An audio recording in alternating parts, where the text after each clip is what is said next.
Hello bachcho, let's read this question. Question says if the distance of the point this from the plane this is 5, alpha is greater than 0, then the foot of perpendicular of P on the plane is. तो हमको foot of perpendicular निकालना है. Basically पहले हमको alpha निकालना है. ये variable है, यहाँ पे हमको दे रखा है अल्फा निकालने के लिए. ये प्लेन की परपेंडिकुलर डिस्टेंस एक पॉइंट है 1, -2, 1 और ये प्लेन है x plus 2y minus 2z minus alpha equal to 0. तो ये परपेंडिकुलर डिस्टेंस हमको दे रखी है 5 है. तो पहले परपेंडिकुलर डिस्टेंस का फॉर्मूला लगा देते. कैसे?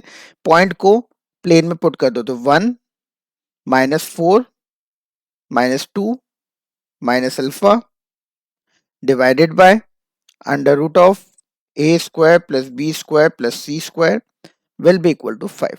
तो ऊपर सॉल्व करने पे आ रहा है -5 minus alpha upon 3 is equals to 5.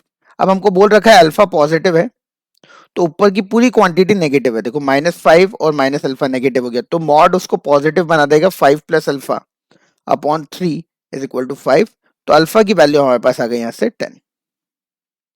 Alpha की वैल्यू 10 आ गई मतलब प्लेन हो गया हमारे पास x plus 2y minus 2z minus 10 equal to 0. अब हमको फुट ऑफ परपेंडिकुलर निकालना है. ये वाला पॉइंट निकालना है. तो इस पॉइंट का भी फॉर्मूला होता है x minus point upon a y minus point तो पॉइंट हो गया 2 प्लस हो जाएगा upon b equal to z minus point upon c is equal to minus times is equal to minus times. ये जो पॉइंट होता है इस पॉइंट को इस इक्वेशन में पुट कर दिया जाए.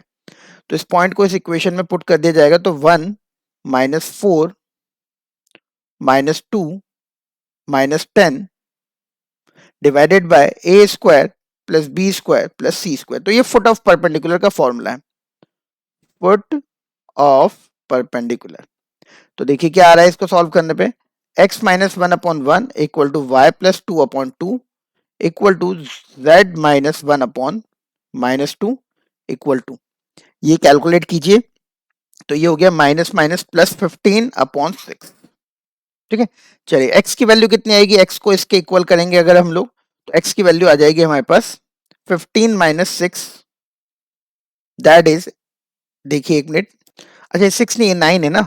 ये 9 है ना. डिनोमिनेटर में थोड़ा सा ध्यान से देखिए. ये 9 है, हमने 6 लिख दिया. चलिए तो अब x की वैल्यू कैलकुलेट कीजिए तो 1 उधर जाएगा तो it will come out to B